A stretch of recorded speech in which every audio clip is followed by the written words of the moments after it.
आज हम मुगलों की धार्मिक नीति के बारे में जानेंगे कि मुगलों की धार्मिक नीति क्या रही। इससे पूर्व हमने मुगलों की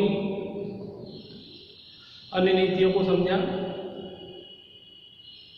तुर्क और अफगानों ने भारत में लगभग 325 वर्ष तक धार्मिक असहिष्णुता की नीति अपनाई और उन्होंने सदैव यही प्रयास किया कि भारत की बहुसंख्यक हिंदू जनता को किस प्रकार से मुस्लिम बनाया जाए। और तुर्क अफगानों ने धार्मिक अत्याचार भी किए हिंदू जनता पर और उनके मंदिरों को तोड़ा और मस्जिदों का निर्माण कराया। तो लगभग 325 वर्ष तक हिंदू जनता अपने शासकों से परेशान रही। लेकिन इसके बाद मुगलों का जो शासन स्थापित होता है, बाबर मुगल वंश की स्थापना करता है, तो मुगलों की भी वही नीति रही जो तुर्क अफगानों की रही।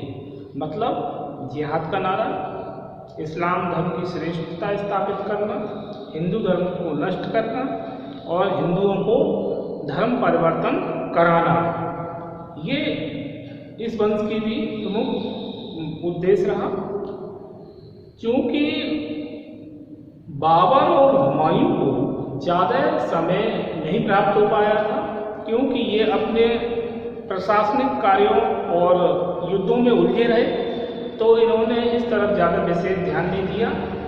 यदि हम बाबर की बात करें तो बाबर की धार्मिक नीति में बाबरी मस्जिद का निर्माण कराया जाना एक बहुत बड़ी घटना मानी जा सकती है, जो काफ़ी मतलब लंबे समय से ये विवाद बना रहा कि बाबरी मस्जिद जहाँ बनी हुई है वहाँ पर पहले राम मंदिर था और इसको लेकर काफ़ी संघर्ष हुआ। इसके बाद सार्वजनिक रूप से उसकी धार्मिक नीति अवसरवादी थी। बाबर की नीति कैसी थी? अवसरवादी, मतलब समय के अकॉर्डिंग बदल जाती थी। वह जब देखता था बाबर कि उसको लाभ हो रहा है तो वह कट्टर बन जाता था, और जब उसको लगता था कि यहाँ से हिंदुओं से उसे लाभ होना है तो वह अपनी नीति को बदल लेता था। तो कुल मिलाकर अकबर बाबर की जो धार्मिक नीति वो अवसरवादी नीति कही जा सकती है। राजनीतिक लक्ष्य की प्राप्ति के लिए वह अपने मार्ग से विचलित हो जाता था, मतलब एक मार्ग पर नहीं टिकता था। उसने इस्लाम धर्म को आगे बढ़ाया जो भी समय मिला, लेकिन बाबर ने कट्टर सुन्नी मुसलमान, तो उसने अपने समय में इस्लाम धर्म को ही आगे बढ़ाने का कार्य किया। इसके बाद हुमायूं की धार्मिक नीति, तो हुमायूं उसने बनारस के जंगमबाड़ी मठ की देखभाल के लिए मिर्जापुर जिले में 300 एकड़ भूमि का अनुदान किया था। तो जंगमबाड़ी मठ की देखभाल के लिए मिर्जापुर जिले में उसने 300 एकड़ भूमि का अनुदान किया था। हुमायूं अपने एक धार्मिक कट्टरता तथा असहिष्णुता के प्रति तटस्थ तथा उदासीन रहा। मतलब हुमायूं जो कि विभिन्न संघर्षों से जूझ रहा था, जब वह गद्दी प्राप्त करता है तो उसको पड़ोसी राज्यों, उसके अपने परिवार से ही परेशानी पैदा होती है, और अफगान के साथ उसका संघर्ष होता है, और फिर उसके बाद वह भारत से फारस चला जाता है। तो उसका जीवन उठापटक का जीवन रहा, और शासन काल में वो एक स्थिर रूप से शासन भी नहीं कर पाया। लेकिन उसकी जो नीति थी धार्मिक कट्टरता असहिष्णुता के तटस्थ उदासीन बनाना, मतलब वो ना तो कट्टरता की नीति कह सकते हैं, लेकिन वह उदासीन, शासन के प्रति उदासीन, तो धार्मिक नीतियों के प्रति भी उसके उदासीनता की नीति देखने को मिलती है। पर उसने जंगमबाड़ी मठ की देखभाल के लिए मिर्जापुर जिले में 300 एकड़ भूमि अनुदान में दी थी। लेकिन कुछ इतिहासकार मानते हैं कि हुमायूं भी अपने पिता की भांति कट्टर सुन्नी मुसलमान था, और उसने भी इस्लाम धर्म को बढ़ाने में अपना योगदान दिया। वह सुन्नी था, शियाओं के और सूफियों के साथ भी संपर्क में रहा, जिससे उसके विचारों में उदारता भी देखने को मिलती है हुमायूं की। इसके बाद अकबर की धार्मिक नीति। तो अकबर ऐसा मुगल पहला सम्राट था जिसने धार्मिक नीति को सही रूप में देखा जाए तो धार्मिक सहिष्णुता की नीति को उसने उसका विकास किया।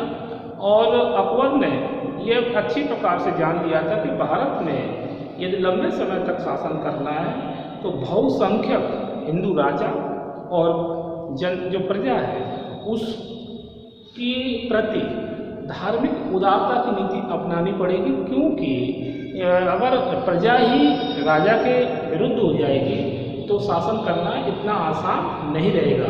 और इसीलिए अकबर ने सुलह कुल की नीति अपनाते हुए विभिन्न हिंदू राजपूत राजाओं को अपने पक्ष में किया वैवाहिक संबंधों के द्वारा और अन्य लालच प्रलोभन देकर।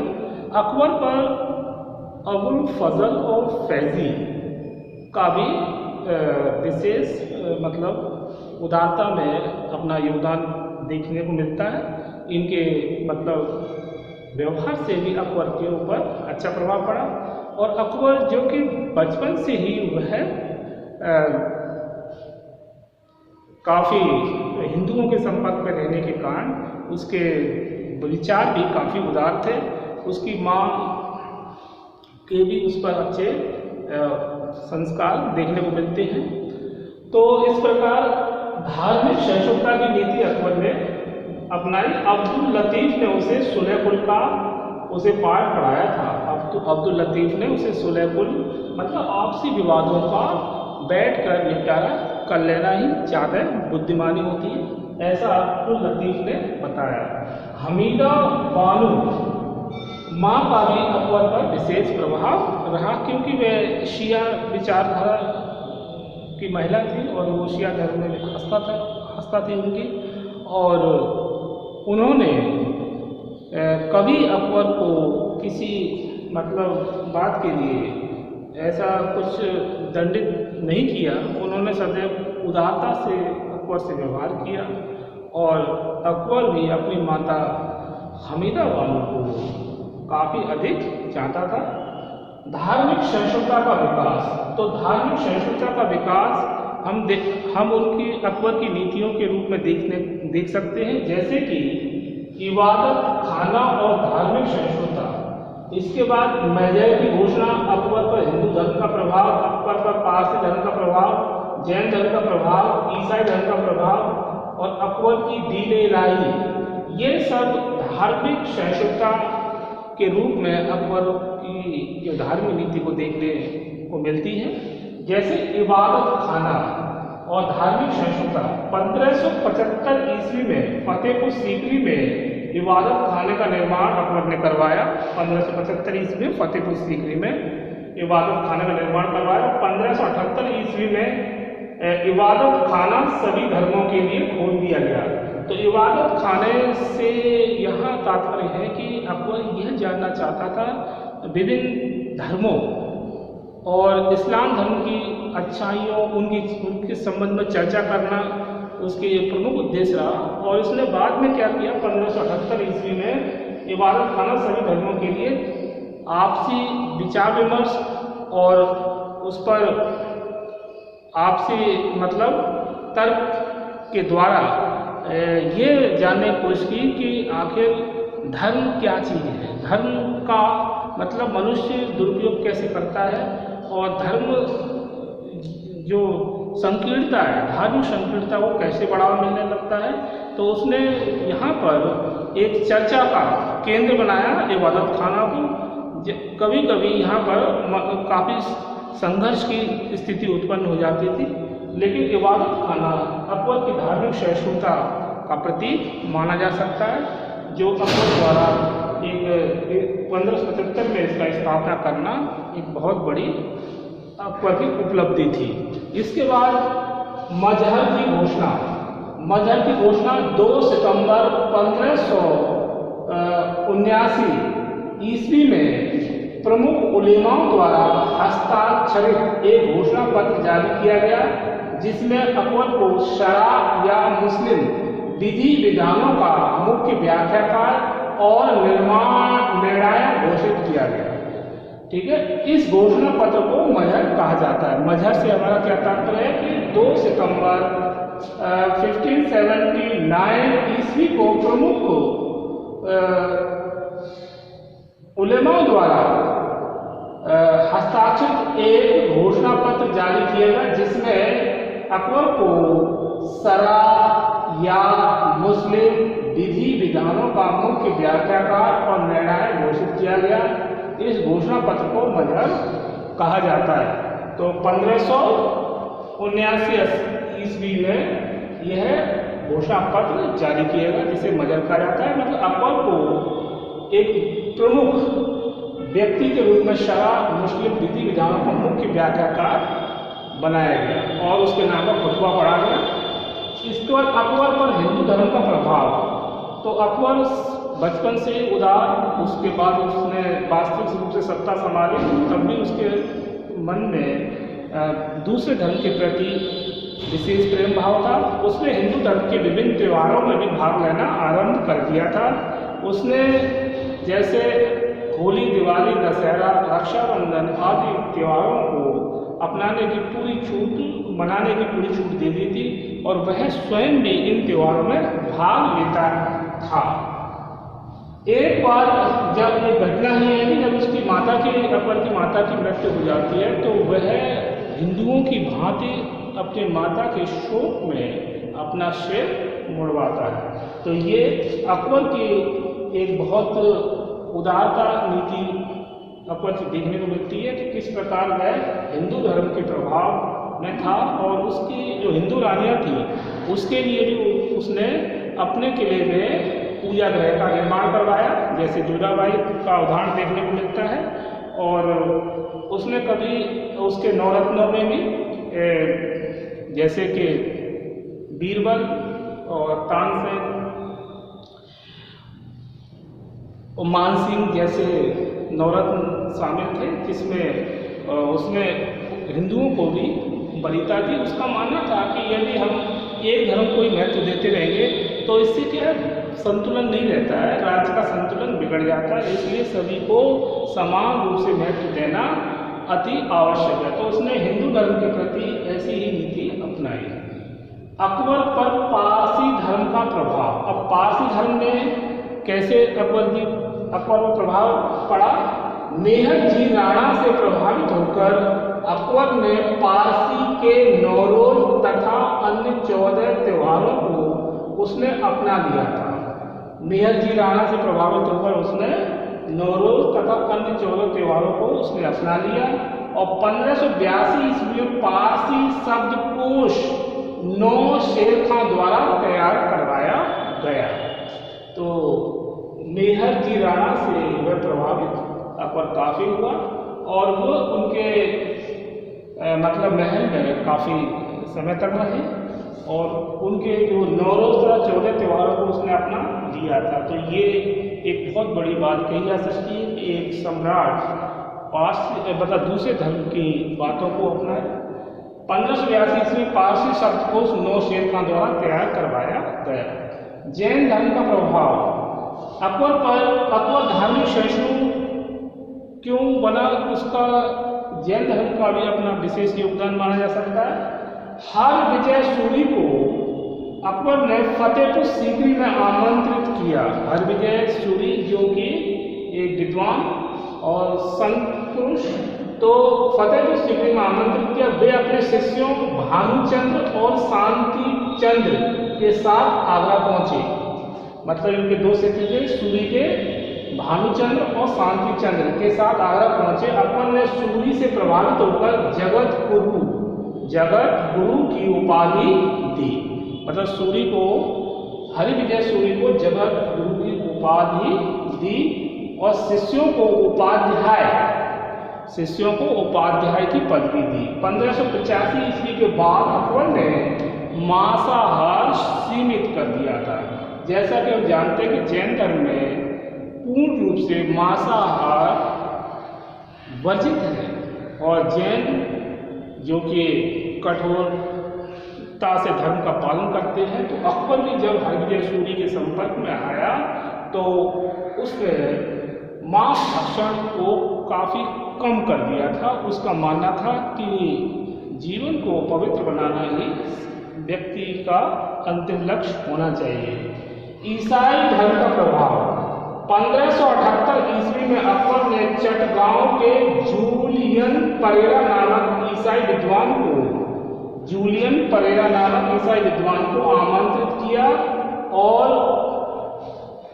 उसने जब वह अकबर के दरबार में आया तो उसने अकबर को बाइबिल भेंट की। बाइबिल का उसने अनुवाद भी करवाया, और बाइबल की बहुत सारी बातों को, ईसा मसीह से संबंधित बहुत सी बातों को उसने समझा, और उसको यह लगा कि ईश्वर एक है और व्यक्ति धर्म की बुराइयों में पड़ा, मतलब धर्म को गलत दृष्टि से देखता है। धर्म सारे मनुष्यता, मानवता की ओर संकेत करते हैं कि मानव धर्म ही सबसे बड़ा धर्म होता है। तो ईसाई धर्म का प्रभाव अकबर पर विशेष पड़ा, और अकबर की दैन जिसमें दीन ए इलाही, अब दीन ए इलाही, ये दीन ए इलाही 1582 ईस्वी में काबुल अभियान से लौटने के बाद, मतलब अकबर जब 1582 में काबुल अभियान विजय के बाद जब वापस लौटता है तो दीन ए इलाही की योजना प्रस्तुत की जाती है, और दीन ए इलाही के सदस्य आपस में मिलने पर अल्लाहु अकबर जल्ले जलालाहु का कहकर अभिवादन करते थे। तो दीन ए इलाही ये एक तरह से अकबर की धार्मिक सहिष्णुता का सबसे बड़ा प्रतीक माना जा सकता है, कि इसमें अकबर ने इस बात पर बल दिया था कि विभिन्न धर्मों का एक मिश्रण के रूप में एक नया धर्म बनाया जाए, जिसको अपनाने वाले निश्चित नियमों का पालन करेंगे। पहली बात तो ये है कि वो अपने जीवित रहते ही अपना जो भी मृत्यु भोज है वो पहले कराएं, और आपस में मिलते समय वे अल्लाहु अकबर जल्ले जलालाहु का उच्चारण करेंगे। और बहुत सी ऐसी बातें थी जिससे ये पता चलता है कि दीन इलाही की बहुत ये एक तरह से उदार धर्म के मतलब के रूप में उभर कर सामने आया। लेकिन सबसे इसका नेगेटिव पॉइंट ये है कि इसको अपनाने वाले कुछ ही लोग थे, जिसमें अकबर और बीरबल प्रमुख थे। तो अकबर की यदि दीन इलाही नीति सफल हो जाती तो भारत में लंबे समय से जो धार्मिक अत्याचार होते रहे अकबर के बाद वो नहीं होते, और भारतीय जनता जो हिंदू जनता काफ़ी आराम से अपना जीवन यापन करती। पर ये दुखद बात थी कि दीन इलाही को उसके दरबारियों मुस्लिम कट्टरपंथियों ने बिल्कुल सहयोग नहीं दिया, और कुछ इतिहासकार तो अकबर की दीन इलाही नीति की कठोर आलोचना करते हैं। और बर्नी ने तो यह तक कहा कि यह तो इस्लाम धर्म को खतरे में डालने वाला ये नीति है, ये उसकी दीन इलाही की आलोचना की गई। जहांगीर की धार्मिक नीति, अब जहांगीर की धार्मिक नीति में देखते हैं कि जहांगीर का जैसा कि हमने देखा कि सिखों के साथ उन्होंने गलत व्यवहार किया, अर्जुन देव को उन्होंने मौत के घाट उतरवा दिए। अपने खुसरो के शरण लेने के कारण अर्जुन देव पर यह आरोप लगाया कि आपने खुसरो को आशीर्वाद दिया, ऐसा क्यों, और ये गलत था। तो खुसरो को भी बाद में बंदी बनाकर कारागार में डाल दिया था और मौत के घाट उतार दिया था। तो जहांगीर की धार्मिक नीति कुल मिलाकर कट्टरी नहीं, मतलब इतनी उदार नहीं थी। उसने गैर मुस्लिमों को मुसलमान बनाने का प्रयास किया। तो ये 4-5 और भागों में हम देख सकते हैं कि जहांगीर ने गैर मुसलमानों को मुसलमान बनाने का प्रयास किया। मेवाड़ के मंदिरों को उसने तोड़ा, मेवाड़ के जो मंदिर थे बड़े बड़े उसको उसने जहांगीर ने तोड़ा।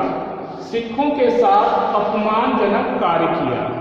तो जैसे गुरु अर्जुन देव के रूप में हमें देखने को मिलता है कि उनको किस प्रकार से तमाम यातनाएं देकर उन्हें मृत्युदंड दिया जाता है।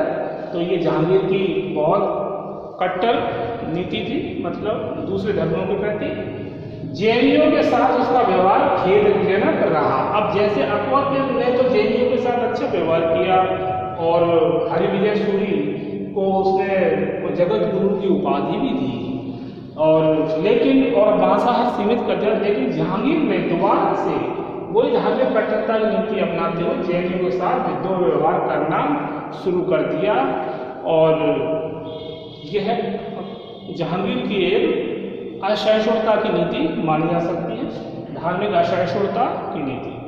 शाहजहां की धार्मिक नीति, तो शाहजहां भी राजपूतों को महत्व दिया शाहजहां ने, क्योंकि शाहजहां जानता था कि राजपूतों के साथ संबंध खराब करने से शासन व्यवस्था गड़बड़ा सकती है, कि वो मुगलों की जो सैनिक शक्ति थे वो राजपूती थे और राजपूतों ने काफ़ी बढ़ चढ़कर मुगलों का साथ दिया।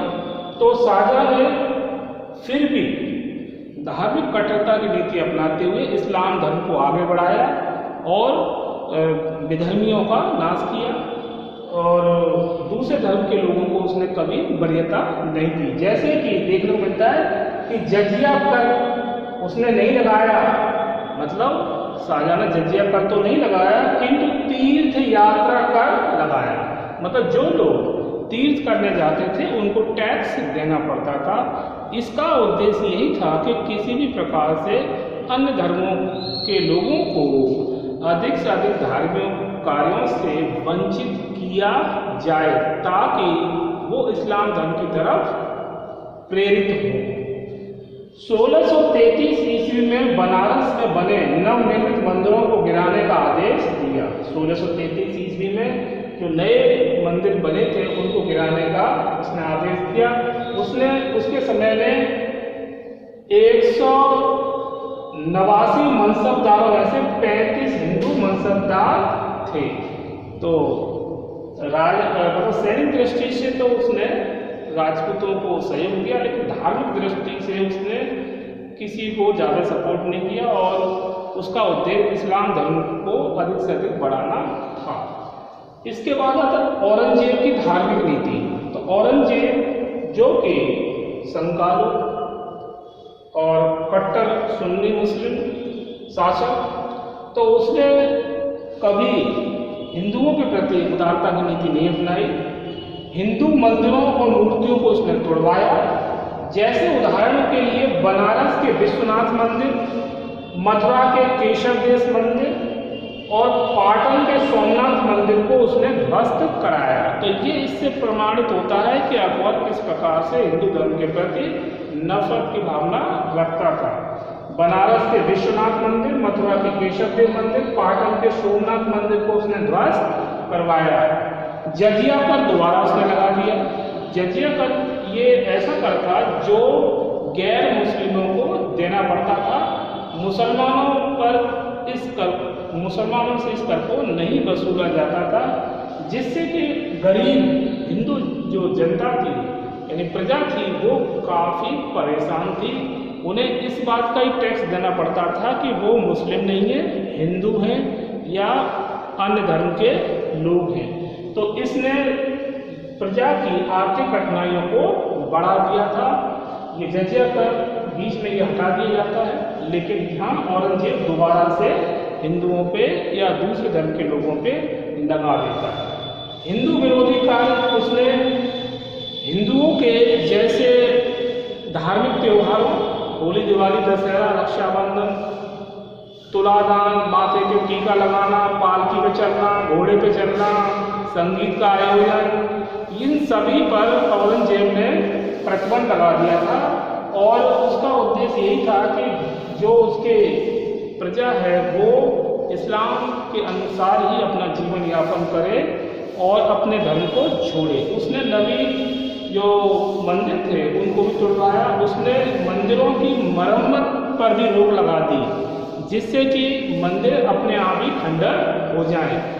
और एक ऐसी स्थिति आ गई थी औरंगजेब के शासनकाल में कि हिंदू जो प्रजा थी वो अपने धार्मिक त्योहारों को मनाने के लिए बहुत उसको छुपते छुपाते उन त्योहारों को मनाती थी, क्योंकि जब इसकी जानकारी मुस्लिम सरदारों और मुस्लिम शासक औरंगजेब के पास पहुंचती थी तो वह उनको बहुत ही कठोरता से दंडित करता था। तो हिंदुओं में एक प्रकार से भय व्याप्त हो गया था अपने धर्म को लेकर। तो औरंगजेब की धार्मिक नीति बहुत ही कठोर थी और इसकी धार्मिक नीति ने ही इसके राज्य को पतन की ओर ले ये अपने राज्य को पतन की ओर ले गया। औरंगजेब की धार्मिक नीति और दक्षिण नीति ये दोनों ऐसी इसके लिए विनाशकारी सिद्ध हुई और औरंगजेब ने अंततः अपने राज्य का पतन करा लिया। इसके बाद देखते हैं धार्मिक नीति के परिणाम। तो धार्मिक नीति के परिणाम है जाटों का विद्रोह। तो जाटों का विद्रोह मतलब मथुरा के जाट गोकुल जाट ने तिलपट नामक स्थान पर विद्रोह किया और क्योंकि वहाँ का नबी जो था वो इस्लाम धर्म का प्रचार प्रसार और हिंदुओं पर अत्याचार कर रहा था, तो गोकुल जाट ने विद्रोह करके मुगलों को चुनौती दी। बाद में गोकुल जाट और उसके परिवार को बंदी बना लिया जाता है और उसके परिवार को तो इस्लाम धर्म स्वीकार करवा देते हैं और गोकुल जाट को मौत के घाट उतार दिया जाता है। इसके बाद जाटों के विद्रोह को राजा राम संभालते हैं और राजा राम काफ़ी समय तक संघर्ष करते रहते हैं और मुगलों को चुनौती देते हैं, लेकिन उनकी भी हत्या हो जाती है। और इसके बाद चूड़ामण जाटों के विद्रोह को संभालते हैं और जाट जो वर्तमान में भरतपुर का राज परिवार है वो उनके संस्थापक माने जाते हैं और चूड़ामण ने अपने जीवन पर्यंत मुगलों के दांत खट्टे करते रहे। तो इस प्रकार जाटों का विद्रोह उठ खड़ा हुआ जिससे मुगलों की समस्याएं बढ़ी। ये औरंगजेब की अदूरदर्शी नीति थी कि उसने कभी जाटों को महत्व नहीं दिया।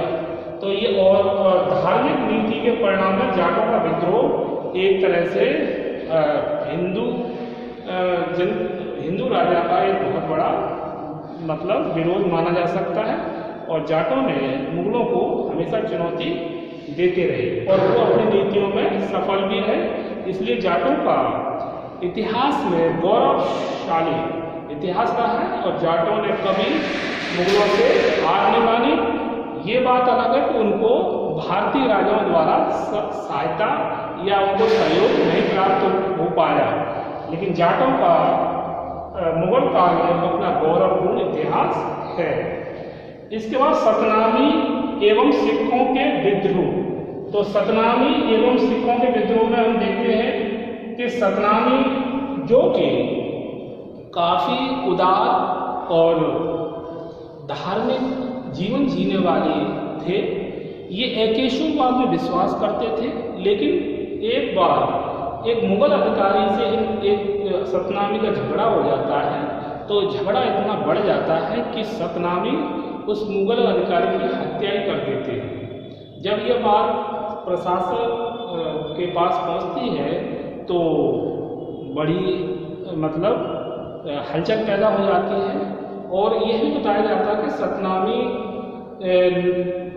सतनामियों की विजय में कि कोई जादू टोने का हाथ था। तो मुगलों ने जब सतनामियों के साथ संघर्ष आरंभ किया तो अपनी वो पताकाओं पर कुरान की जो शिक्षाएं थी उनको वे बांध कर लाए ताकि उन पर जादू टोने का कोई प्रभाव न हो। और बाद में सतनामी पराजित होते हैं और काफ़ी सतनामियों को मौत के घाट उतार दिया जाता है।